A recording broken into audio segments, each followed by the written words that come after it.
This is the Andre Segovia Show. Hey everyone, and welcome to another episode of the Andre Segovia Show. I am Andres, and in this one, I'm going to be talking about Zack Snyder's Justice League in 3 parts. But what's that got to do with business, news, real estate, or tech? Well, absolutely nothing. It has everything to do with what interests me. So, look, for those of you that are new to my program and are not entirely familiar with the Andre Segovia Show, the Critic Corner was something I used to do with respects to addressing things in Hollywood, movies, and all that. I used to do reviews. I used to work with studios to be able to market some of their movies, most particularly The Dark Knight, and also get first screenings and first reviews in a lot of cases. So I used to do that. It's been 12 years since I retired from that, but I'm bringing some of that content back under the umbrella of the Andre Segovia Show. So you can find my reviews and archives of that at www.theandresegovia.com. I might be expanding it, but I don't want to delve into details just yet. As soon as that's figured out, I'll let you know how that goes. So while you might find this odd, that has nothing to do with business or tech talk, hopefully you find it interesting. And it gets you, I guess it gives you a little more perspective as to who I am, what I like, and how and why I enjoy things like Zack Snyder's Justice League. All right, so let's get into it. Zack Snyder's Justice League. In short, I loved it. Absolutely loved it. I never saw Joss Whedon's version of the film. Never saw the theatrical version. I did see, though, a fan edit of it called, I think it was called Justice League Reborn.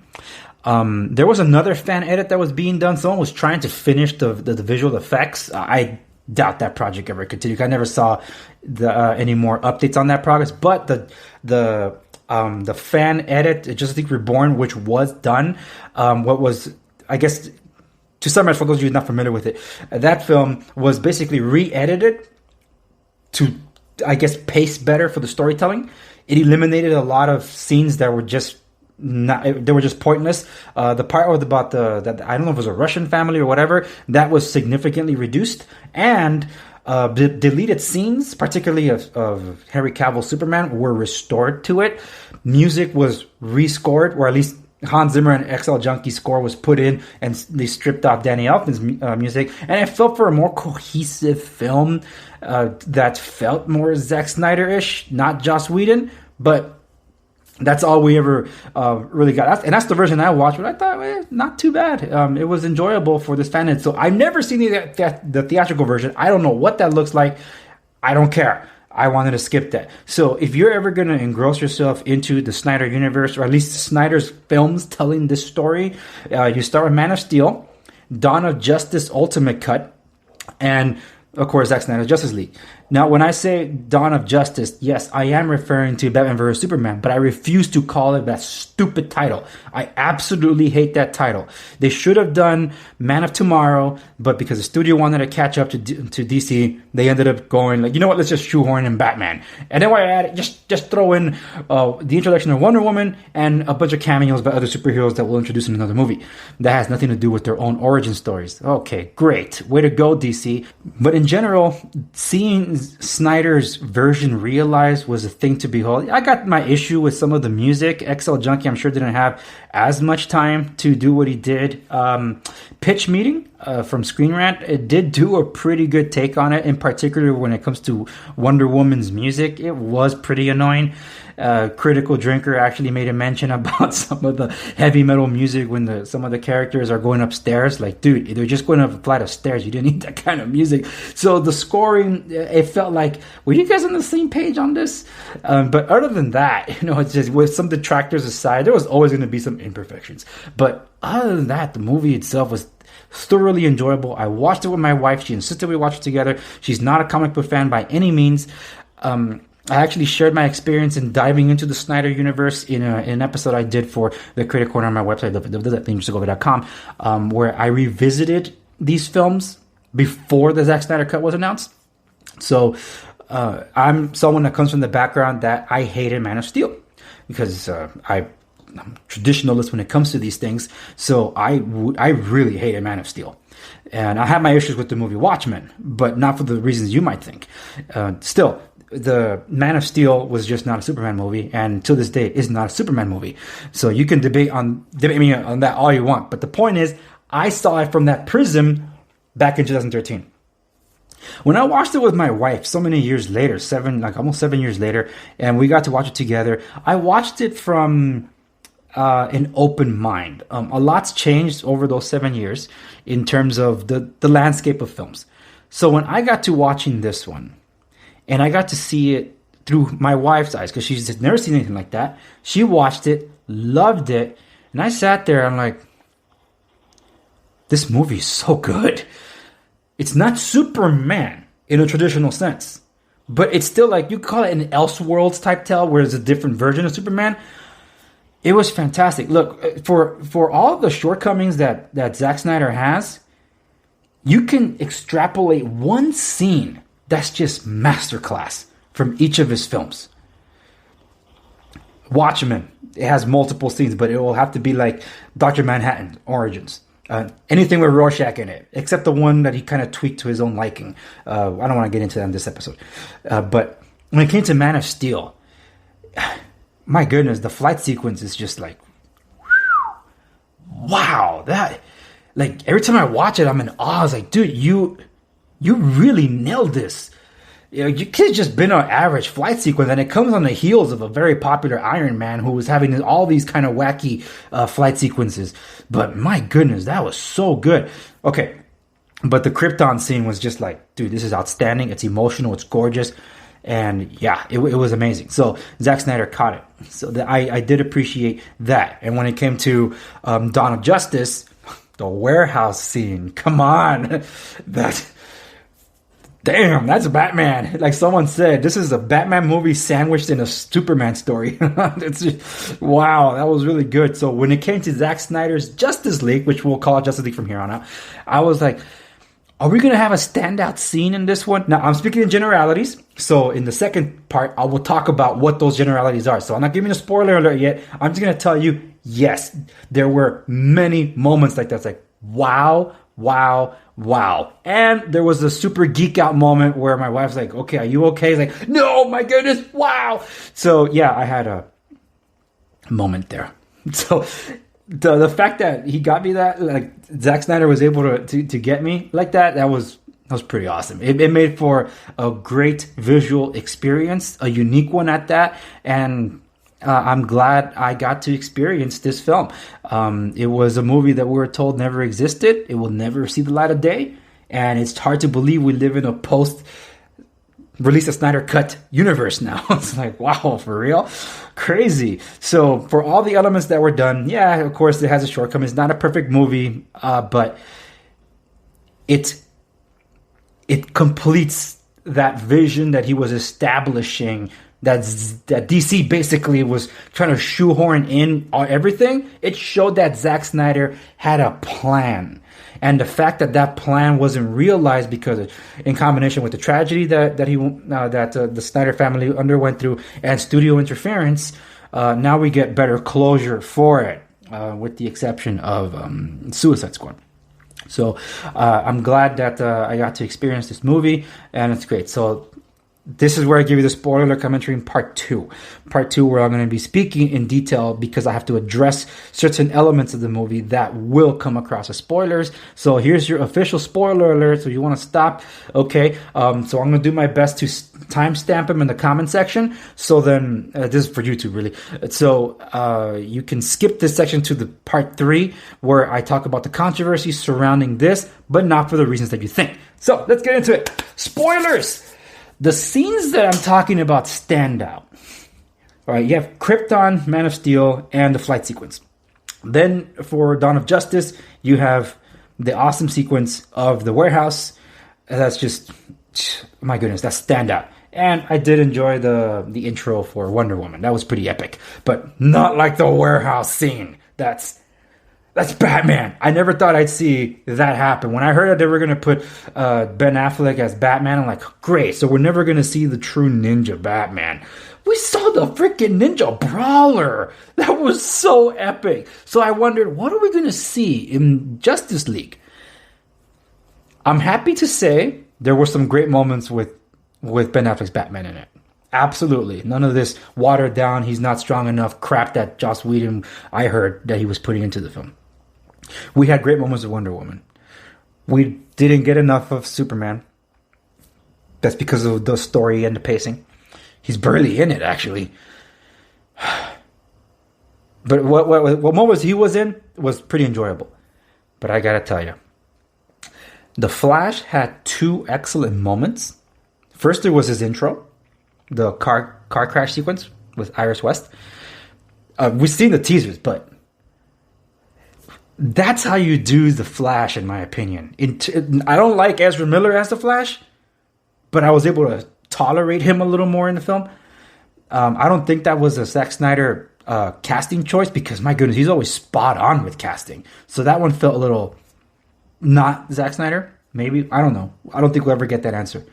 But I guess you could say the Flashpoint moment was so good. Like, dude, if we never get a true Flash movie or a Flashpoint movie, well, at least we get this moment. Look, call for what you want. The guy doesn't know how to run. I don't care. It didn't actually cross my mind because I was so engrossed by the visuals of it. But holy Toledo, man. Yeah, I think Nerdrotic said it best. Gary B. Nerdrotic, he said it best. It looks like the Flash had the best superhero moment in the film. But my favorite was Cyborg. I thought it had vibes of The Matrix, so it felt Warner Brothers-ish. The music borrowed heavily from A Ticking Clock. If this was done by XL Junkie, then I'm trying to think which is the song he was kind of temp tracking to. Man, I can't think of it right now. But anything with him was so good. He was basically the heart of the story. But then we also got some excellent moments of freaking Darkseid, man. I enjoyed almost every moment with Steppenwolf, the Sword, and Darkseid. I found the anti-life equation. I have seen it. I'm not a reporter. I suck at it. But my goodness, that was so good. I didn't know that they were going to have a moment where the assembled Justice League was at least going to take a peek at the ultimate adversary they will confront. So, yeah, that was good. That was good. Of course, I enjoyed Aquaman, but this was Cyborg's moment in all this. It was, dude, that was so good.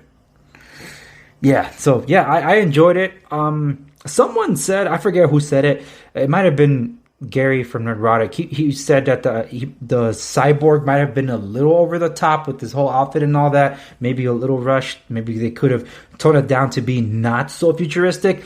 I pushed back on that narrative just a little bit because we have to understand that he's using the power of the mother box to basically be absorbed and created into like 70% machine. So by taking that logic, maybe that's why he looks that out of this world instead of a little more, I guess, robot-ish or cyborg-ish, like more grounded in reality, kind of like the Titans from the DC universe. But I chalk it up to the mother box thing. Other than that, if I'm not mistaken, wasn't there a J.K. Simmons Gordon that was cut out? I thought was that a Joss Whedon scene then? Because I saw in the trailer, dressed like a bat. I dig it. It's good to see you working with others again.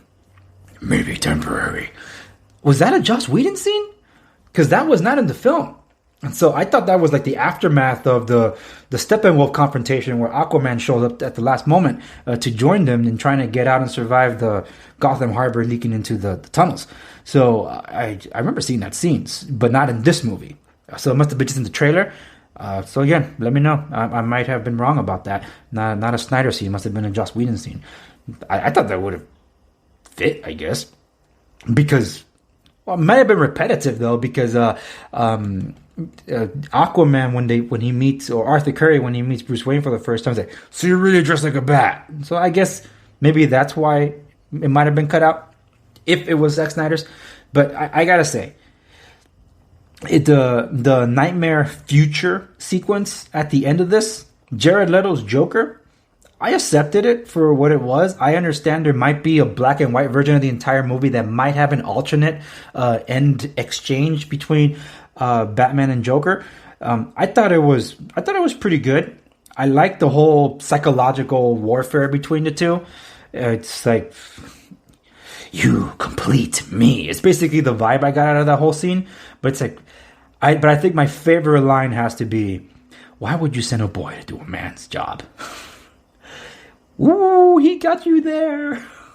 But I guess what I'm wondering though, is this implying that Robin was Dick Grayson though, instead of Jason Todd? Because Death in the Family is Jason Todd that gets killed. And in this one, it almost implies that it was Dick Grayson that was killed by the Joker. So, like I said, this could be an Elseworlds tale. Oh, by the way, it was cool to see Deathstroke in more than one scene. Oh, and that whole scene about the... I guess it was supposed to be the... oh my goodness.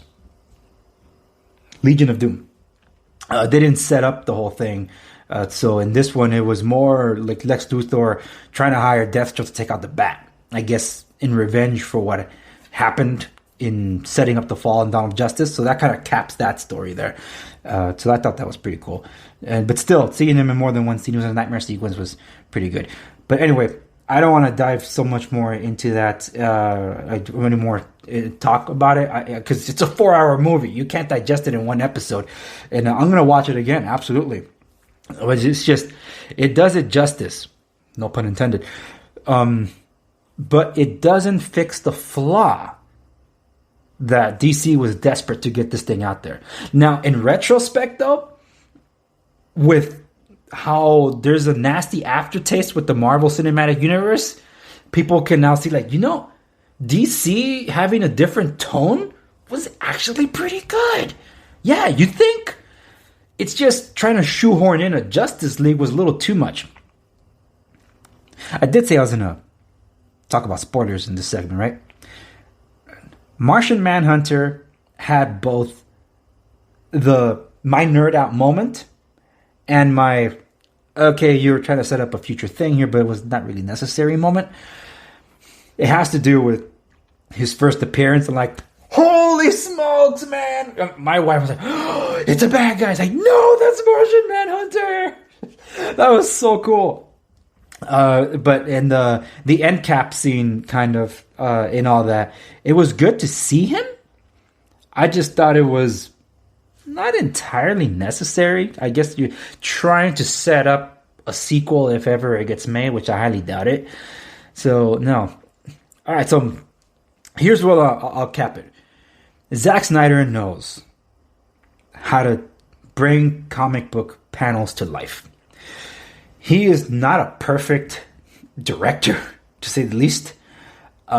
His slow motion, you could have taken out the slow motion from this movie and shrunk it down maybe by 20, 30 minutes. So it could have been a shorter film. So I'm like, dude, you gotta really slow it down. And it probably could have helped to have a little bit of editing. It's like, okay, we don't need to see them standing there for that long. There was some moment with the Justice League, look, they were standing there for way, way too long. It's like, hello, they need your help. Jump into action. My wife was like, how come they're just standing there? It's like, yeah, that probably could have been like cut right there and jump to the scene. But instead, it's like, why don't they get moving? So there were quite a few of those moments. Soundtrack, I had issues with it. I don't know how much time XL Junkie had to write it. The pitch meeting I might have mentioned did a pretty good parody, or at least spoof, of the Wonder Woman ancient lamentation that just kept cropping up every single time we saw Wonder Woman. But other than that, it just... it felt good to finally see it. It's a win for the fans. Absolute win for the fans. And this is where I'll address the controversy. So here's part 3. We're addressing the controversy. If you just jump the spoilers through the timestamp, welcome. So I'm going to address the controversy. It's not the controversy you think.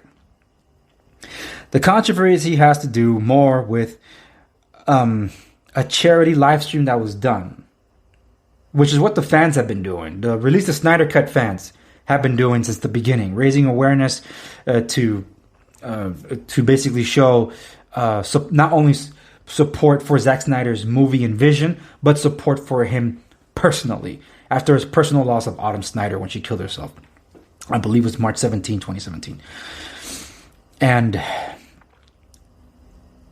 he was slated to appear on a live stream that was originally...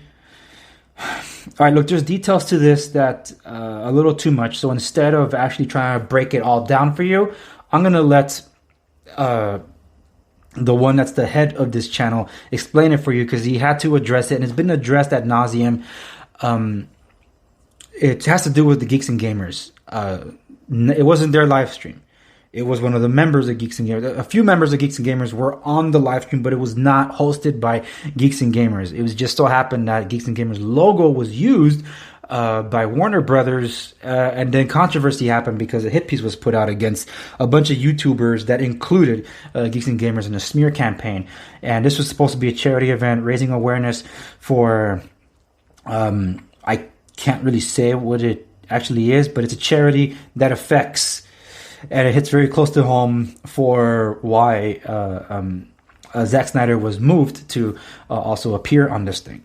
So the charity live stream overall raised over $100,000. Yours truly was one of those that actually participated in the charity. But when Zack Snyder came on the live stream, it looks... at the moment, what he said did not come across very well. But then again, he's not a public speaker. He's not PR. He's trying to jumble a few things together in such an emotional time at the same time. But the mere fact that he has yet to clarify anything is what leaves a lot of things in the air. So more people are on the side of, hey, he meant it the wrong way. Then there are those that say he didn't mean it that way. Regardless of the defenses of it, the media took advantage of that moment to say that Zack Snyder threw the fans under the bus. And with a lot of the community still feeling hurt about that is why that's the controversy over that I wanted to address, because attacking what felt like an attack on the fans that helped to get this thing propelled and then monetarily support the film to show in solidarity support for Zack Snyder's vision, to show the studio, hey, we really back Snyder's vision. To have Snyder be the spokesperson for Warner Brothers to then basically throw the fans under the bus, it affected the charity live stream. You could see when the numbers just dropped or just stopped altogether. And then afterwards, when people joined in later that they weren't privy to this, started contributing again. It was after Zack appeared on the live stream. That kind of goes to show you that the fandom was hurt. And we don't know if the momentum will continue to see the Snyderverse restored. That's the new hashtag. Because I don't know how much support there's going to be for that from the very ones that supported the release of Snyder Cut, when some of the founders of release of Snyder Cut are still hurt by what happened. Because the only thing they'll accept, everybody can debate the merits or the demerits of what Zack Snyder meant when he joined that live stream. It doesn't matter entirely who's right and who's wrong here. The only one that can address this is Zack Snyder himself. And until he clarifies it, it's still going to sting. So that's my take on that. That's my disappointment in all of it. Because the momentum, the air was taken out of the room immediately when that was dropped. And I'm someone that just heard it on the whim, like, I took it the wrong way. Like, did I just hear what I thought I heard? And as someone that actually did the show because of political commentary, analysis, and economics and all that, I'm very aware of how these things can be perceived. So I perceived it in that way. And sure enough, the mainstream media perceived it in that way and proceeded to tarnish and call the fan base toxic. All of the release of Snyder Cut support. All of them. Not just the Geeks and Gamers community. All of them. Calling toxic fans. They're what's wrong. And that's why Warner Brothers was also saying that, yeah, that's it. We're not going to see anything more like this. So if Justice League were to be done today, we would not have been able to see this version completed. And I highly doubt we'll ever see anything like that. Because now we can appreciate the Snyderverse Even though some fans, maybe at the moment, like myself, did not. I did an entire episode for my off the record segment that talks about movies on my website. I called the DCEU in retrospect because I revisited these movies with my wife. She's never seen it. She's not a fan of anything like that, and she absolutely enjoyed it. And seeing it from her eyes, I was able to truly enjoy it. And you know what? These movies have aged considerably better, which encouraged me to check out Watchmen again because I was pissed. I was pissed before the movie came out because there was so much talk from the Comic-Con and all this, like, hey, yeah, we kept the story integral. It's the story. We didn't change the ending, anything like that. And there was the rumor mills like, hey, Zack Snyder changed the ending to the movie. No, he didn't. And about a week or two before the movie was released, he finally had to confess that, yes, we changed the means to the end, but the ending remains the same. Like, what the flip does that mean? So that means we're not going to get the squid? So, we got the squid. It's just the project is called the squid. Yeah, but there's an actual squid. And when you see the context of the movie, I understand they couldn't shoehorn in the plot lines that talk about the squid. It was just like one reference, perhaps, in the screen with Ozymandias that references the squid project. That's the only thing that if you caught the Easter egg, then you know what he meant. That the squid kind of is there, but not really. The actual squid, though, isn't there. So I was pissed before that. And then Dave Gibbons, who actually illustrated Watchmen, for him to come out and say, I don't understand the importance of people being obsessed with the squid. I'm like, are you freaking kidding me? You did the novel. You were the visual importance to Alan Moore's story. And even you don't understand the power of that practical joke. By eliminating that, you remove the practical joke from Watchmen, basically eliminating the entire comedian storyline, which is the backbone to Watchmen. So I'm getting worked up about this already. I don't want to dive into this one. I already did so for the Critic Corner. And again, in revisiting the movie, I enjoy Watchmen, the film, for what it is. In the ultimate cut, especially with the pirate story interweaved into it, the means to the end is still the same. I get it. I still get pissed at the end, like, this is not it. It makes no sense to frame Dr. Manhattan. The narrative falls apart immediately. You mean the guy felt terrible that he might have given cancer to those he loves. He exiles himself to Mars and then punishes the Earth for it? How does that make any sense? Oh, dude, sorry. That's the nerd in me. So this is me this is why I wanted to show this thing publicly, so you get an idea of the things that interest me. Hey, you might also be a nerd or a geek when it comes to DC, Marvel. You might even get to those trivial things as to who is the best superhero and why is it Batman, you know, that kind of thing. Look, to each their own, okay? Yeah, it's just... I must say, I get worked up about the whole Watchmen thing. But in bringing things back, his movies aged better with time. Maybe not 300. It was still... I still remember it as good as when it came out. But Watchmen has aged considerably better and really speaks to our times now. It's like, wow, this thing is actually very parallel to what's going on. Except that the players are not Soviet Russia or the Soviet Union. It's now China. And in this case, when it comes to the DCEU, it's something that we can appreciate as a great contrast to the Marvel Cinematic Universe, which has gone extremely woke, and we don't even know what's going to happen ultimately with Phase 4, if it ever gets realized. So, I don't know. And I think DC is, well, they gone woke entirely with their publishing side. So, of course, that was going to make its way over here. Rumor is they're rebooting Superman again. You got Henry Cavill that wants to don the suit again. He wants to give an arc to the story. He's still not Superman. Let him be Superman. But no, we got to get rid of the character who stands for truth, justice, and American way, because all that is supposedly, I guess, not to our times anymore. You know, the opening scene for Superman and Lois, the CW, I haven't seen the show, but I did see the opening sequence. That's Superman. People say they can't relate to it. That is Superman. That was like the power of the married life scene from Up, but in comic book form. It felt like the novel Superman for All Seasons. I'm like, holy smokes, you nailed it. But it's CW, so I'm not going to tune in and invest myself in the show until it's run its course so then I could revisit it then. I don't want to waste my time, especially with the way CW has treated the Arrowverse and all that.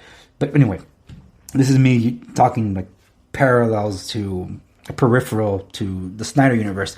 But that's just it. That it'd be nice to see his vision restored, especially if there were ever to be a second Justice League. But now with Wonder Woman 1984, Aquaman 2 possibly being canceled, the undecided, up in the air, what's going to happen with the Flash kind of story. We basically got a Flashpoint in the Justice League. I don't even know if it would be necessary for the next one. Just, there's a lot. I don't know. I can't see it being realized. And if it is, it won't be before Hollywood lost its mind. Because now they just ruin all the good stories. So, yeah. So that's why I'm hoping the Expanse sticks the landing and isn't ruined in the 6th season, because it has to stick the landing. How did I segue to that? Because you want to hear about my thoughts on the Expanse, let me know in the comment section below, because, oh man, I got a lot to talk about that one. So, anywho, that's it for this episode of the Andre Segovia Show. If you like this kind of content, you want to see more of it, let me know. I might bring more of it to the main show, just to broaden out the topic a little bit. But this is something that I do for my website, www.andresegovia.com. I call this segment the Critic Corner. I have interviews with other people. I bring friends on. We talk movies. And in some cases, soundtracks. I even play soundtracks sometimes. So just so you know, all that content you can find at www.andresegovia.com. So thank you so much for watching this one. And I'll see you on the next one.